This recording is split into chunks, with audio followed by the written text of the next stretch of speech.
Former President George W. Bush speaks at the 9/11 memorial in Shanksville and compares the January 6th rioters to the 9/11 terrorists. Joe Biden's surrender to al-Qaeda continues on 9/11, and Democrats turn to internecine warfare over their $3.5 trillion budget buster. I'm Ben Shapiro. This is The Ben Shapiro Show.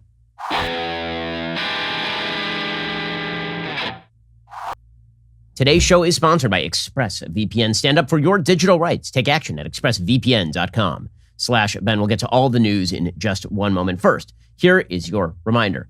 Customers are leaving companies like Verizon, AT&T, and T-Mobile for a reason. They are leaving because they're paying way too much for their cell phone coverage. They don't need to be paying that much because Verizon, AT&T, T-Mobile, they have all these overpriced stores and they have all these retail outlets that cost money. And so then they just pass that cost directly on to you. What if you could get the same exact cell phone coverage as you get from one of the big providers, but at a fraction of the cost? Well, you can. That's Pure Talk USA. Hundreds of thousands of smart families are saving over $800 a year by switching to Pure Talk without having to sacrifice coverage. Pure Talk's on the exact same network as one of the big three. So what is your excuse? I already made the switch. You can keep your phone, keep your number, or get huge discounts on the latest iPhones and Androids. You can get unlimited talk, text, and 6 gigs of data for just $30 a month. And if you still want unlimited data, you can get that too, and you'll still be saving a lot over those other guys. Go to puretalk.com, enter your address to check the coverage at your home or office, and then shop for the plan that's exactly right for you. You can even use their savings calculator and see exactly how much your family is going to save, so you'll know going in. Go to puretalk.com, enter promo code Shapiro. You will save 50% off your very first month of coverage. That's puretalk.com,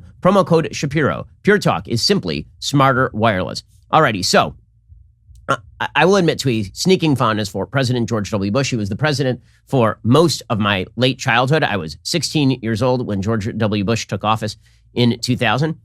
And in 2001, so I was 16, 17, right on that cusp. And he was president, obviously, for the next 8 years. So it was a quite defining time in my thinking. And I remember defending George W. Bush from all the people who called him Bush Hitler and all the people who said that he lied us into war and all the people who suggested that he was a war criminal. And the main gripe that many people who were George W. Bush fans had is that George W. Bush spent 8 years being a very nice person.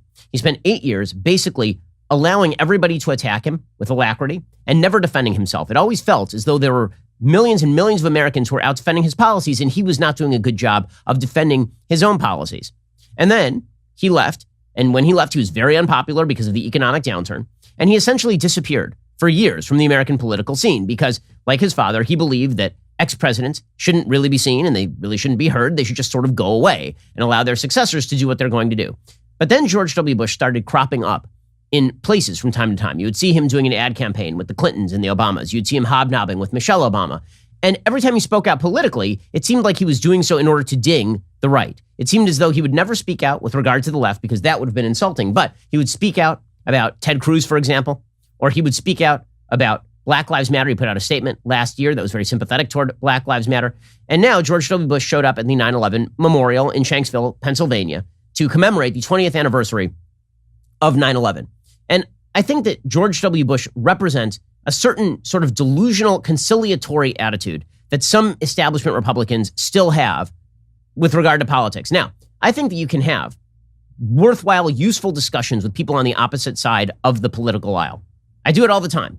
Right? On our Sunday special, we routinely invite people who are not of my political thinking, and we have long-form discussions about that. I may do that more than anybody else on the right. I appear on shows where people disagree with me pretty frequently, and I think it's important to do so. But to pretend that we are at a level of unity in American politics where we simply are not is to mistake the moment. It is to ignore where we are in American politics and, frankly, where we have been for a very long time, because the truth is that American politics was very broken even during the Bush era. I know that we're supposed to look back and think that the world began spinning during the Trump era or during the Obama era. The reality is it did not take long after 9/11 for the left immediately to swivel and start beating George W. Bush with a hammer. It did not take long for Hillary Clinton to appear on the floor of the Senate saying, what did Bush know and when did he know it about 9/11? The implication being that the Bush administration had ignored the intelligence that would have prevented 9/11, for example. It did not take long for Howard Dean to start talking about how George W. Bush was essentially a war criminal. It did not take very long for the Democratic media to try to suggest that George W. Bush was a liar, that he was a fool, that he was attempting to lie us into war in Iraq, that he was a warmonger, and all the rest, right? That he had gotten us stuck in a quagmire. That was the word of the day in 2003. And George W. Bush never really seemed to understand what had happened. I think after 9/11, he was still working in the 9/11 mode because there was a transformative moment for just a moment in American politics. It's the only time I can remember it in my entire lifetime. After 9/11, there was a feeling among Americans that yes, actually there is an existential enemy out there, and that enemy is not us.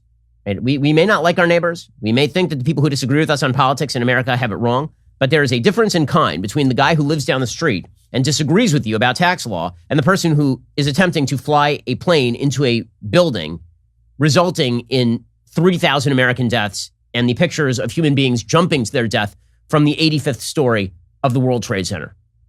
Right? That was a difference in kind. For a brief moment in America, there was a feeling like, okay, we're unified as a country. And it went away almost immediately. It went away very, very, very quickly. And I don't think that George W. Bush ever really took stock of that. I think he's always been longing for that moment. Again, I understand it. I understand the nostalgia for that moment. But to pretend that that is the underlying reality of America right now, that when you get right down to it, we still are all friends, we still all agree, we still are all on the same page, I think ignores how much has changed over the course of the last 20 years. I think it's why we are in such a dire situation. It's why I've written 3 separate books now about why it seems like our unifying principles are coming apart. Principles that we actually did sort of commonly hold even in 2000. Right? Principles about the general role of government in American life. It was Bill Clinton who was saying in the 1990s that the era of big government was over.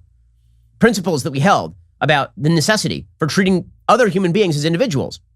It was Bill Clinton who in 1992 was having a sister soldier moment, meaning he was literally saying to people that the sort of equity talk you hear from the left, the racial talk that you hear from the left today and is celebrated by the White House, was then rejected by the Democratic Party.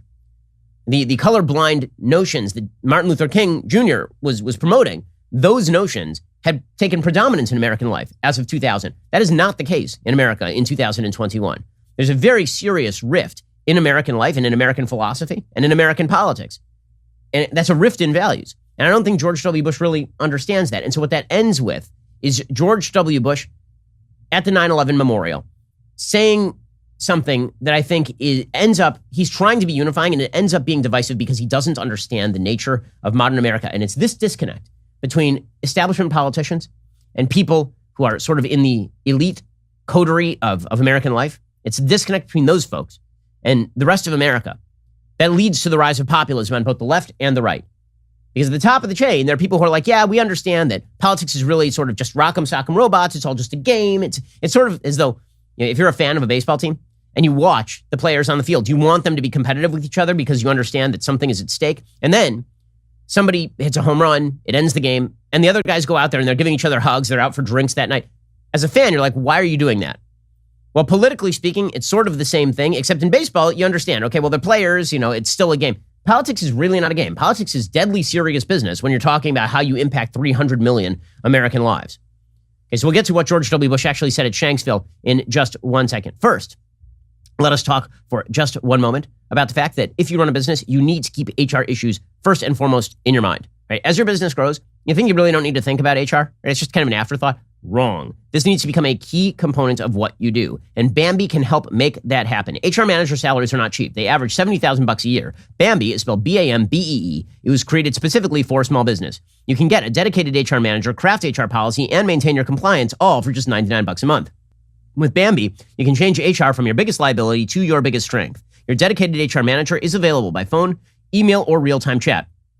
From onboarding to terminations, they customize your policies to fit your business and help you manage your employees day to day, all for just $99 a month. They're month to month, no hidden fees, you can cancel anytime. You didn't start your business because you wanted to spend time on HR compliance. Let Bambee help. Get your free HR audit today. Go to Bambee.com/Shapiro right now. Schedule your free HR audit. That's Bambee.com/Shapiro, spelled B-A-M to the BEE.com/Shapiro. Go check them out right now. Okay, so George W. Bush goes to the 9/11 memorial in Shanksville, and he proceeds to say some very, very nice things, and then he says one thing that ends up being the headline, of course, because he was trying to say something unifying, and he failed. So he starts off by talking about how Americans, when we are forced together, are exceptional, which of course is true. 20 years ago, terrorists chose a random group of Americans on a routine flight to be collateral damage in a spectacular act of terror. The 33 passengers and 7 crew of Flight 93 could have been any group of citizens selected by fate. In a sense, they stood in for us all. The terrorists soon discovered that a random group of Americans is an exceptional group of people facing an impossible circumstance. They comforted their loved ones by phone, braced each other for action, and defeated the designs of evil. Okay, and all of that was true. Right? And this is the world that George W. Bush, I think, wishes to occupy. Frankly, it's a world I wish to occupy as well. I mean, I think that what happened on Flight 93 is a great indicator of what Americans are when put to the test. George W. Bush continued along these lines, and he talked a little bit about the men and women who have served in harm's way. And you start to see the first inklings here of why the Bush presidency, which, again, I think that Bush in many ways was a man of principle, but the Bush presidency was a disappointing failure in many ways. And I think one of the reasons was because, again, he just did not defend his own policies. He did not defend what he was doing. So here he was. It's 20 years later. We've now surrendered in Afghanistan to the very people who perpetrated 9/11. And George W. Bush has had not a word to say about that, really. He's had not one word about the policy. He's sat aside. Well, Joe Biden surrendered the entire country back to the exact people who did 9/11. I mean, like the exact people who did 9/11. He's had nothing to say about that.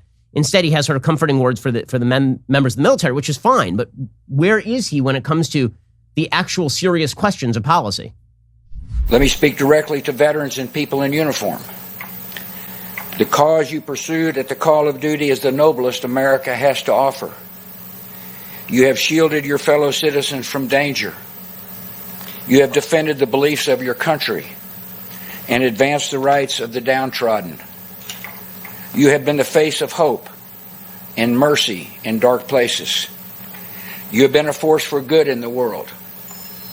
Nothing that has followed, nothing, can tarnish your honor or diminish your accomplishments. To you and to the honored dead, our country is forever grateful. Has a rather oblique critique of the Biden foreign policy in Afghanistan. Okay, so if you're going to do a unity speech, then what you really need to talk about are unifying principles, right? You need to talk about what brings America together. And George W. Bush did many of those things in that speech.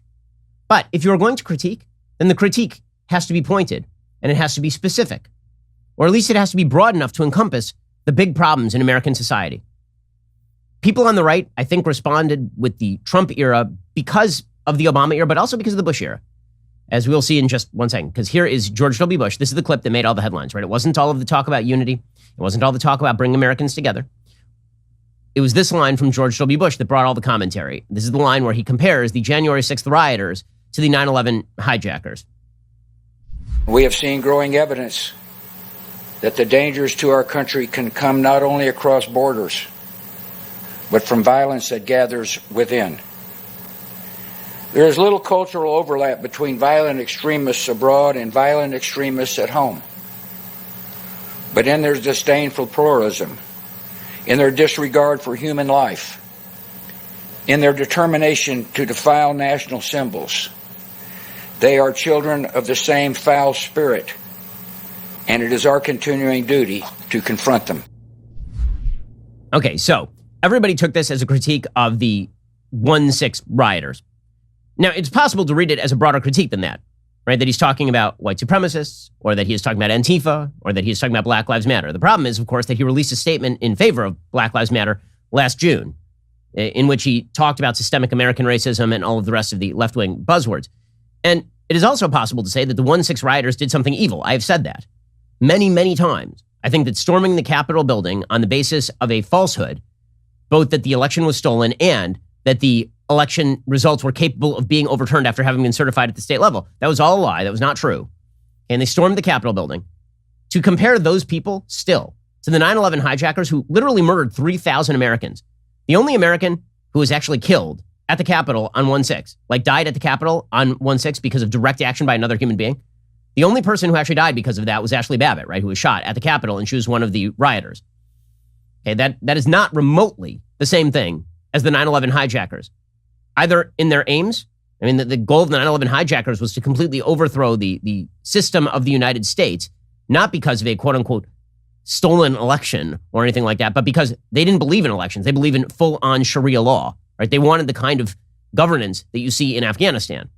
The comparison fails on nearly every level. But what's more important is I think George W. Bush thought that he was saying something unifying here, right? Which is that attacks on American institutions and attacks on American principles are unacceptable across the board. But the feeling that people get on the right is that he doesn't mean it across the board. And by the way, that was the feeling on the left as well. Because if the left thought that he meant that across the board, if they thought that he equally meant the 1-6 rioters and the people who burned down American cities last summer, resulting in at least $5 billion in property damage, about $2 billion of it insured, that if they felt that he was applying that to Antifa with the same sort of alacrity that he was applying that to white supremacists, then there might be some sort of unity. But they don't feel like that. And neither does the left. And the reason you can tell the left doesn't feel like that is because they were giving him the strange new respect treatment. And this is what's truly galling. After 8 years of defending George W. Bush and his policies, after 8 years of going to political battle for the Bush administration on behalf of many of their policies, right? I disagreed with George W. Bush a lot, and sometimes I'd critique him. But if you go back and read my columns, I defended many of George W. Bush's big moves when he wouldn't defend himself. After 8 years of that, to feel as though the ex-president of the United States, who you defended, only emerges to critique one side of the political aisle, even if that side deserves critique, even if those radicals deserve critique, but he is not attempting to critique everybody. He's only critiquing a certain group, a certain radical subsection of a movement, as opposed to, the people who actually destroyed his presidency at every point. And then to receive the strange respect from the same people who spent 8 years declaring him a warmonger and a bad human being, that's how you get Trump. That's how you get Trump, and you deserve Trump. Right? That's how it comes to that. And you can see the left celebrating Bush. Right? So you have Joe Biden, who says that, Bush made a great speech about who we are. Why do you think Joe Biden is celebrating George W. Bush? He spent years ripping on George W. Bush. In 2008, when Biden was running alongside Barack Obama, he labeled John McCain a continuation of the horrific Bush era. That was the main line. George W. Bush was so bad, and John McCain will be more of that. Joe Biden spent years trashing George W. Bush, but now he's very happy with George W. Bush, which makes you think, has Joe Biden changed? Or is George W. Bush just paying homage to a delusional conciliation that does not exist in American politics? Here is Joe Biden. I thought that President Bush made a really good speech today. Genuinely good speech about who we are. We're not. The core of who we are is not divided. The core of who we are is not divided, says Joe Biden. This is the part where, again, I think Bush is misreading the situation. And I think a lot of the right-wing establishment, the so-called conservative establishment, is misreading the moment. I'll explain more of this in just 1 second, because when Joe Biden said that he was trying to generate unity when he was inaugurated, I said at the time, we still have to define what he means by unity. By unity, does he mean they were going to attempt to come together around common principles and leave people alone, let them live their lives? Or by unity, does he mean you shut the hell up and I will tell you what to do? And it is extremely obvious at this point that Joe Biden means the latter. And if George W. Bush means the former, then unity does not mean the same thing to George W. Bush that it means to Joe Biden. And yet, George W. Bush is using the exact same language, which is a dangerous thing to do. It obscures clarity. It makes things opaque. And not only that, it grants weapons to the people who actually wish to infringe upon your freedoms each and every day and divide Americans each and every day. Okay, so as you see, Joe Biden is praising George W. Bush for the unity speech, but he's really praising him because he believes that George W. Bush is attacking people purportedly of the right, but never anybody on the left. Right? This is what unity means to people of Joe Biden's ilk. Unity means we are right and you are wrong and you shut up. And if you disagree, there's no unity. That's what Joe Biden means. And I don't take seriously that Joe Biden is particularly upset about January 6th, because January 6th is worse in kind than the riots we saw that wrecked the cities across the summer and have led to a radically exacerbated murder rate in every major city in America. I just don't believe that he even believes that. I think that he believes that people who agree with his agenda are basically good and people who disagree with his agenda are basically bad. That is not a unifying perspective. Kamala Harris is doing the same thing. You're granting, this is why I'm very frustrated with George W. Bush's speech, not because of the critique of 1-6, but because of the inability to know and understand that radicalism on all sides of all aisles is a major, major problem. When you only critique one side of the aisle and then you say that unity is in the offing, you are incorrect. All you're doing is granting favor to people who have actively promoted the disunity. If you're not willing to condemn all of the bad things, you're only willing to condemn some of the bad things, you're fomenting others of the bad things. The left knows this, which is why they were using Bush's speech over the weekend. Here's Kamala Harris doing the same thing, calling for unity. This is absolutely galling stuff coming from Kamala Harris. I mean, here she is calling for unity. Unity is imperative in America. It is essential to our shared prosperity, to our national security, and to our standing in the world. And by unity, I don't mean uniformity. We had differences of opinion in 2001, as we do in 2021. And I believe that in America, our diversity is our strength. She's a liar. When she says that she doesn't believe that unity is uniformity, no, she 100% does. She does not believe in diversity of opinion in any serious way. You can look at her legislative record on this. It is pretty clear. This is not a person who deeply cares about diversity of opinion. This is a person who's part of an administration that is attacking other Americans for diversity of opinion. You get the same thing from the media. You got Jim Acosta doing the same thing. What happened to our unity? What happened? We didn't just become divided. We let hate into our hearts for each other. There was an expression used after 9/11, all gave some gave all. We don't really do that anymore. Some of us don't want to give anything at all. We live in separate worlds now. We don't agree on the same facts anymore. We can't even agree on wearing masks or getting vaccinated to end this pandemic. Why isn't there unity? Because of you people who won't mask after being vaccinated. Yeah, I wonder why there's not unity. We're going to get into that in a second because that is the crux of the matter. Why isn't there the unity? We'll get to that in just one second. First, let us talk about the fact that now is not a great time to go to the auto parts store because never is a great time to go to the auto parts store, right? You wait in line, you finally get to the front of the line. When you finally do get to the front of the line, they ask you a bunch of questions and then they're like, yeah, man, we don't have that part. We're going to order it. You're like, how long does that take? They're like 2 weeks. Like, I don't have 2 weeks. I mean, I my car doesn't work. Like, well, I can't make it faster, bro. You're going to have to come back. Okay, or you could just go online and do it yourself. RockAuto.com. It's much easier. They always offer the lowest prices possible rather than changing prices based on what the market will bear, like the airlines do. Why spend up to twice as much for the same parts? Furthermore, prices at RockAuto.com are always the same for professionals and do-it-yourselfers. They're a family business serving auto parts customers online for 20 years. Go to RockAuto.com to shop for auto and body parts from hundreds of manufacturers. The catalog is unique and remarkably easy to navigate. You can quickly see all the parts available for your vehicle and choose the brands, specifications, and prices you prefer. Go to RockAuto.com right now. See all the parts available for your car or truck. Write Shapiro in their How Did You Hear About Us box so they know that we sent you. Go to RockAuto.com right now and get the parts that you need today. RockAuto.com. And again, write Shapiro in that How Did You Hear About Us box so they know that we sent you. Alrighty, so George W. Bush calls for unity. And in the process of calling for unity, he basically name checks the 1-6 rioters, but nothing else, right? That is where he's putting his sole focus, which is inherently ununifying because it turns out that there are a lot of threads in the fabric of America that are being torn asunder, many of them by the leadership of the United States, which George W. Bush has studiously ignored as long as it is coming from the left since 2008. And this is coming from somebody who voted for George W. I wasn't old enough to vote in 2000. I voted for George W. Bush in 2004 and supported much of his agenda. It is extremely frustrating, and it's extremely frustrating to watch people who ripped him and wrecked his presidency now use George W. Bush and his statements as a tool to wield on behalf of an inherently ununifying agenda, disunifying agenda. You got Kamala Harris saying that she also believes in unity, and Jim Acosta saying he believes in unity. No, you don't. You're liars. You absolutely do not. I know you don't, because last summer, Kamala Harris was backing rioters. Last summer, Kamala Harris was tweeting out about how we could actually bail out rioters in Minneapolis. You remember her famous tweet on this, her infamous tweet on this, in which she tweeted out, if you're able to, chip in now to the Minnesota Freedom Fund to help post bail for those protesting on the ground in Minnesota. The people in jail were not protesters, they were rioters. But don't worry, she's not for uniformity, she's only for unity.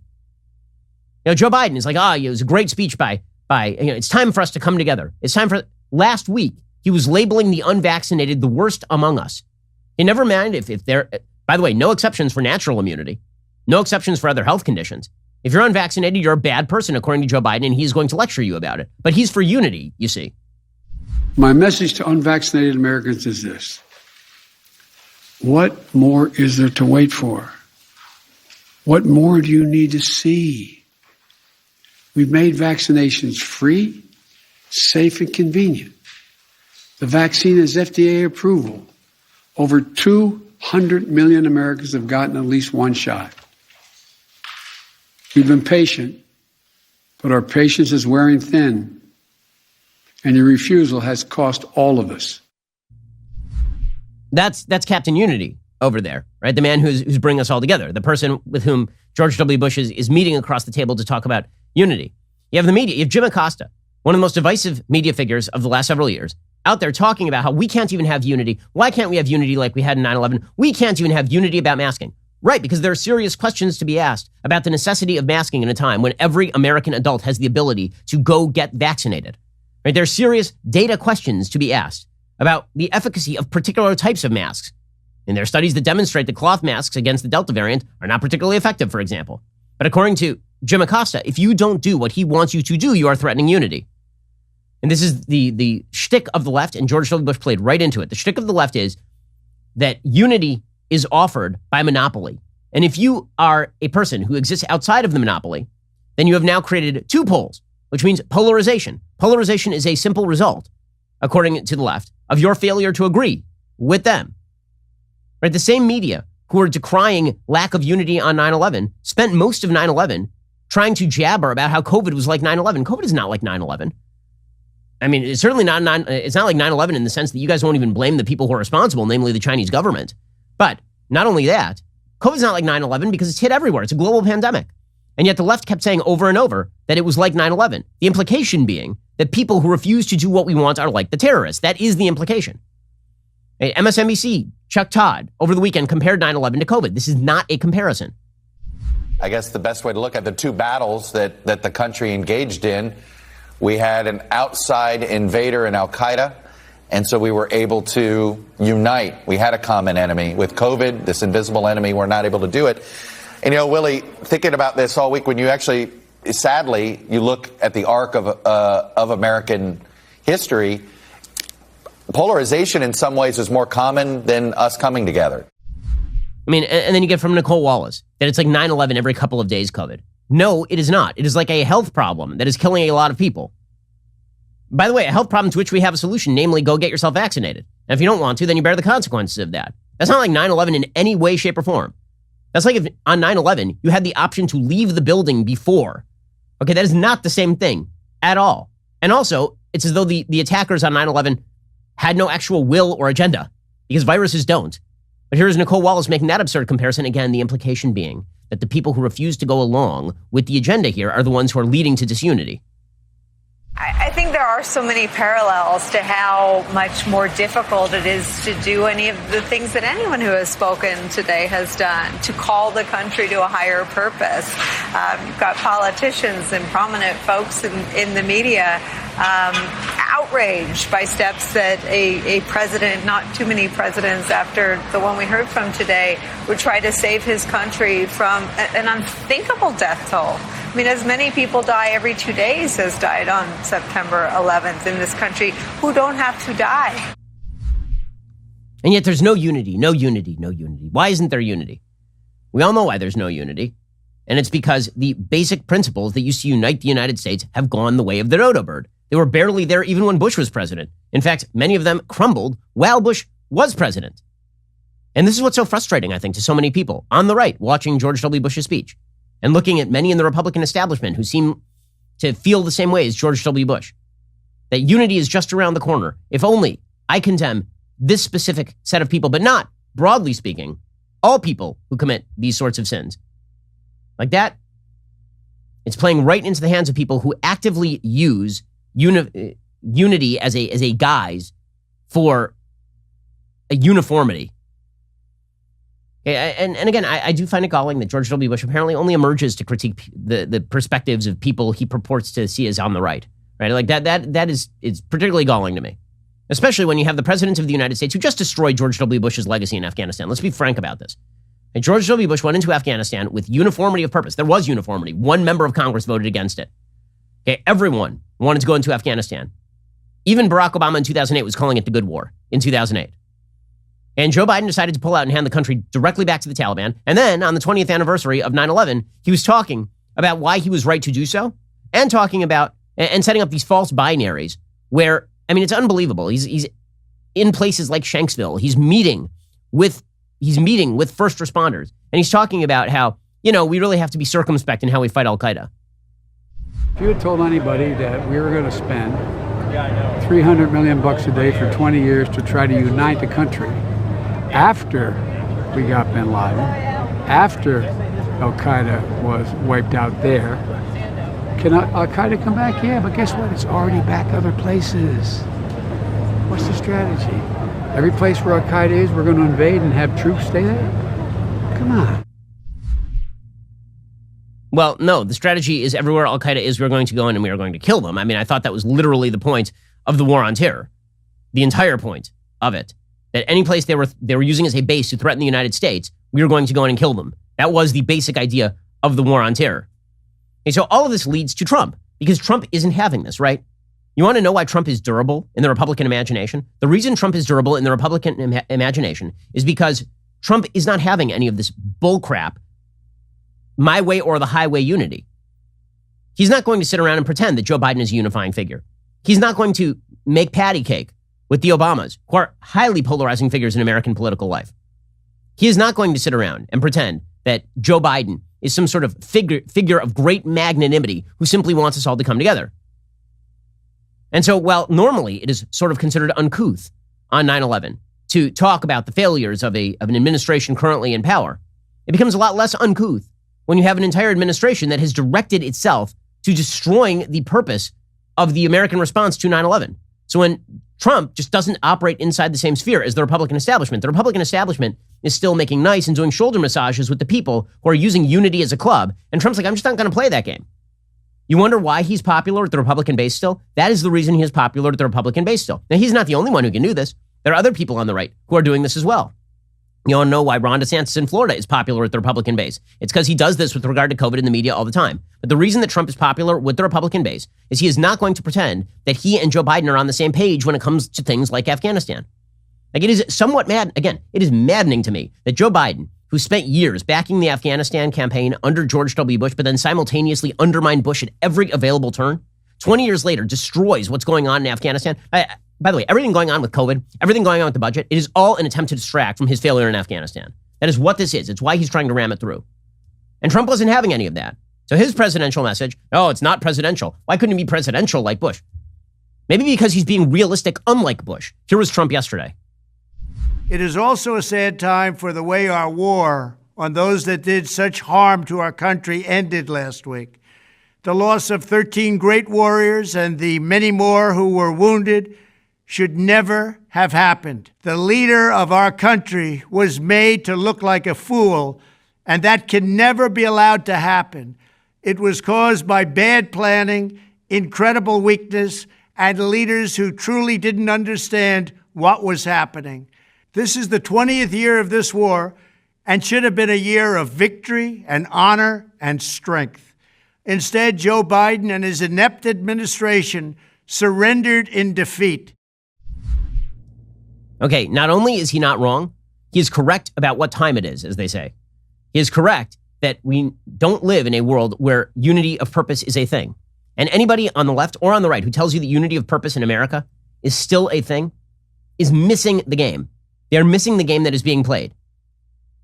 Okay, in Afghanistan right now, the Taliban started flying their flag over the presidential palace in Kabul on the day of the 20th anniversary of 9/11. The white banner with the Shahada, that's the testimony written across it, was raised at an 11 a.m. ceremony on Saturday to mark the beginning of the work for the Taliban's caretaker government. The Taliban did not issue a formal statement on the anniversary of the al-Qaeda terrorist attacks that preluded them being driven from power 20 years earlier, but the image of the flag was a stunning reminder, of course.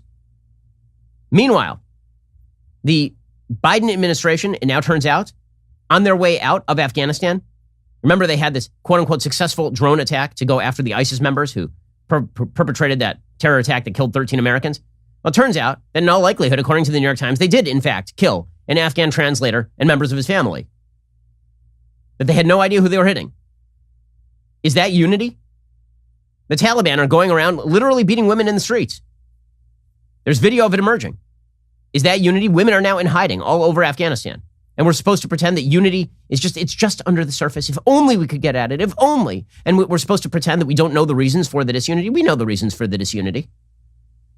Don't gaslight the American people by telling them that we are all in favor of unity. You are not.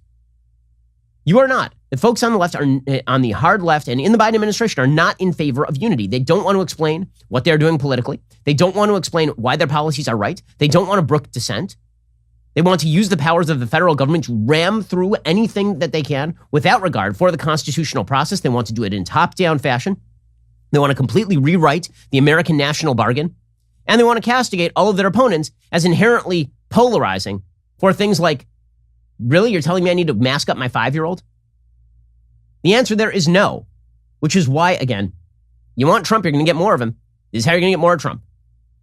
And we'll get to the disunifying Democratic budget campaign. This is what they're pushing forward to. It's a world-breaking budget campaign in just 1 second. First, let's talk about the fact that now is an excellent time to refinance your home. If you could spend a few hours over a few weeks and save yourself up to $12,000 a year, you'd do that, right? Of course you would. I mean, I would as well. An extra $12,000 a year, it's a lot of money. It's a significant dent in your debt, right? It's an opportunity that currently exists when you refinance your mortgage. You've just got to call American Financing, America's home for home loans. Talk with an expert mortgage consultant. You can learn about custom loans that might fit your budget better. No pressure, no obligation, no upfront or hidden fees. Just a simple conversation around ways you can save up to $1,000 a month. And it only takes a 10-minute call to get started. So, what exactly are you waiting for? You can pre-qualify for free at 866-721-3300. That is 866-721-3300. Or you can apply online at AmericanFinancing.net, NMLS 182334, NMLSConsumerAccess.org. Go check them out again, 866-721-3300. That is 866-721-3300. Or check them out at AmericanFinancing.net and see what kind of deal you can get on refinancing that home mortgage. With rates this low, you really can't afford not to. Check them out, AmericanFinancing.net.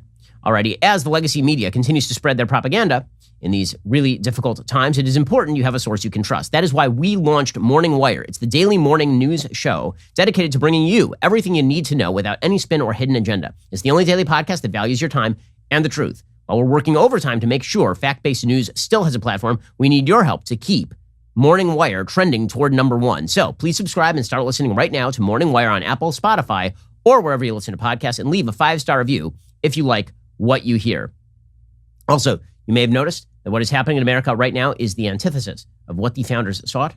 The President of the United States has decided to go the authoritarian route and mandate vaccines for all businesses with over 100 employees, or testing of all employees, or you got to fire the employees. That includes all of us here at the Daily Wire. They're doing this not through the legislative process, not through the states. They're doing this through OSHA. And this is just administrative, bureaucratic dictatorship. We are not going to stand for that. We're going to fight the mandate for our employees, for our freedom, and for you. I'm pro-vaccine. I'm anti these mandates. I think they are a direct encroachment, a federal encroachment on the constitutional order. We're pretty fired up about it. That's why you should tune in to catch an all-new episode discussing what's happening and how we fight back at Backstage tomorrow with me, Jeremy Boring, Michael Knowles, Matt Walsh, and Andrew Klavan. It streams tomorrow, 7 p.m. Eastern, 6 p.m. Central on dailywire.com and on our YouTube channel, Daily Wire. Don't miss it. You're listening to the largest, fastest growing conservative podcast and radio show in the nation.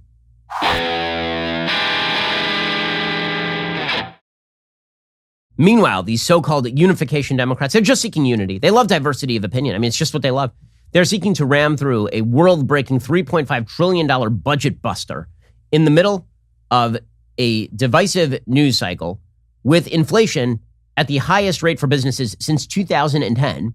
According to the Bureau of Labor Statistics, the Producer Price Index, which monitors changes in input prices for businesses and other domestic producers, rose 0.7% in August, slightly beating the 0.6% rate predicted by economists. Inflation for businesses has now reached a year-over-year rate of 8.3%. That's the metric's highest level since 2010. Hey, and it's not just rising inflation. It is also an economy that is pretty much crapping out. As you'll recall, Joe Biden's employment statistics have been pretty dire. He was supposed to hit 780,000 new jobs last month. He hit instead about 235,000 new jobs last month. But Democrats are pushing forward with their budget plan anyway. This is a budget plan that is, as the New York Times described it, cradle to grave. Here is what is in this $3.5 trillion plan. Remember, this is on top of the $1.9 trillion we spent earlier this year and the $1.2 trillion, $1.1 trillion in these so-called infrastructure bipartisan bill. So that means that if these things were all to pass this year, you'd be talking about a minimum of $6.5 trillion spent in this year, right? Or at least passed in this year and spent over the next few years, because there will be more money spent next year. So what exactly is in this package?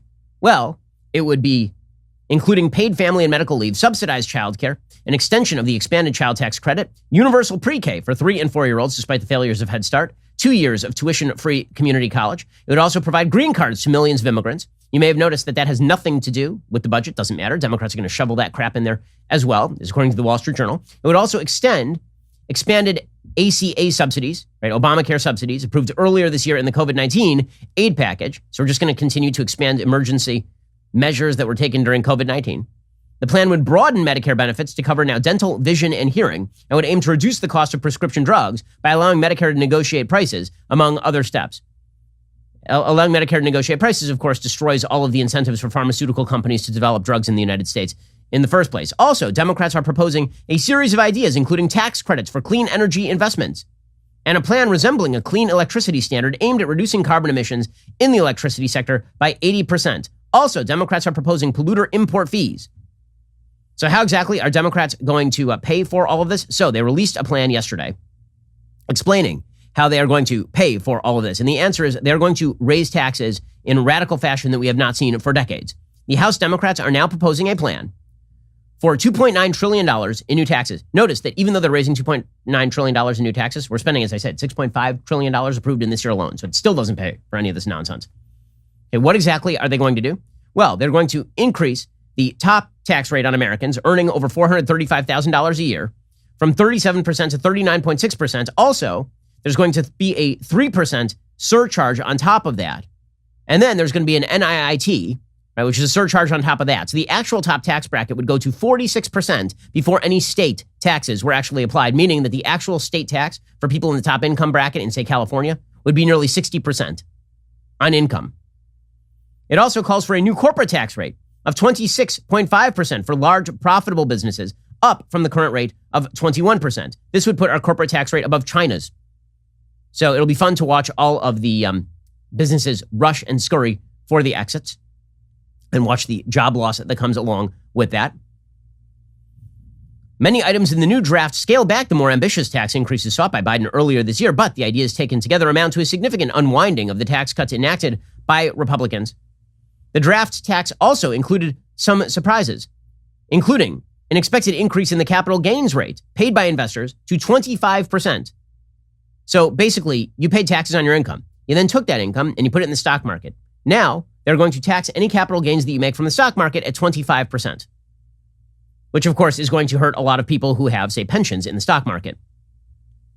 Biden's plan originally suggested approximately doubling the capital gains tax rate. Also, they're, as I say, going to have that new surtax on quote-unquote high-income individuals. Democrats are floating a tiered system for the corporate tax rate. Only firms with incomes above $5 million would pay the new 26.5% rate, which, of course, is most businesses that hire a significant number of people in the United States. Also, the proposal is going after new tobacco taxes. So remember, he said he was not going to raise taxes on people who are poor. Yeah, that's not true. Tobacco and nicotine taxes are directed at poor people because poor people in the United States disproportionately smoke. That proposal calls for increasing taxes on tobacco and nicotine by roughly $100 billion, while also raising $16 billion from changing rules to, quote, treat cryptocurrency the same as other financial instruments. So they're going to crack down on cryptocurrency. Of course they are. They have to crack down on cryptocurrency. The reason they're cracking down on crypto is because crypto is a way for people to escape the predations of the federal government inflating its own currency. And the next step, presumably, will be for the federal government to create a Fed coin, right, to create its own sort of digital currency. And then the federal government will take its benefits and it will directly deposit them into your bank account, and then will charge you a negative interest rate. So they'll just force you to spend it, basically. They'll do fiscal policy directly into your bank account, right? That is the next step with a Fed coin. So in order to do that, they have to kill crypto. That is their actual goal here. So this is the House Democrats' tax plan. If Democrats get their way, they're going to radically increase taxes, and that will have a dire effect on the economy. Meanwhile, Democrats are hurtling toward a debt ceiling fight. It turns out there are some rank-and-file Democrats who are not going to vote for increasing the debt ceiling unless they get a bigger spending bill. According to Politico, Democrats' threadbare majorities in Congress are leaving the party with little time to wriggle out of a dangerous economic morass that could overwhelm other priorities, from voting rights to tax increases on the wealthy to a sweeping expansion of the social safety net. Top Democrats say they have a plan, but they don't want to talk about it yet. Government funding runs out in 18 days, according to Politico. The Biden administration says the debt ceiling must be raised shortly after that. Senate Republicans say that they are not voting for it. The House also doesn't come back until September 20th. So this means that you're going to see the progressives now try to hold up the quote-unquote bipartisan infrastructure plan in order to get the $3.5 trillion plan. This has turned into a fight between the progressive wing and Joe Manchin. Joe Manchin yesterday said, to his credit, he's not going to support this $3.5 trillion boondoggle. The realistic number is more like $1.5 trillion. He's moving, quote, full speed ahead with this package. Will he have your vote? And that's fine. He can. He will not have my vote on 3.5, and Chuck knows that. But what's the overall number for the budget bill? I think that you're going to have to look at it and find out what you're able to do through a reasonable, responsible way. So then how do you know that it's not 3.5? It's going to be at 1, 1.5. We don't know where it's going to be. So you think ballpark 1.5? It's not going to be at 3.5, I can assure you. Meanwhile, Bernie Sanders going directly after Joe Manchin and trying to take him out. Here's Bernie Sanders saying, well, if you won't pass our $3.5 trillion plan, then we're not going to pass your $1.1 trillion infrastructure bill that's bipartisan. Your colleague, Joe Manchin, just explicitly told me repeatedly he will not support your $3.5 trillion reconciliation bill. He wants to see something more in the ballpark of $1.5 trillion. Is that acceptable to you? No, it is absolutely not acceptable to me. I don't think it's acceptable to the president, to the American people, or to the overwhelming majority of the people in the Democratic caucus. Okay, so that infighting will be fascinating to watch. But again, it is indicative of the fact that the progressive wing of the Democratic Party, which now has control over the Democratic Party, is moving radically to the left. So calls for unity with that sort of move are, I think, overstated, to say the very, very least. All right, we'll be back here later today with an additional hour of content. In the meantime, go check out The Michael Knowles Show. Today, he discusses the UK reversing plans for vaccine passports. You can hear more details about that story over on Michael's show. That's available right now. I'm Ben Shapiro. This is The Ben Shapiro Show.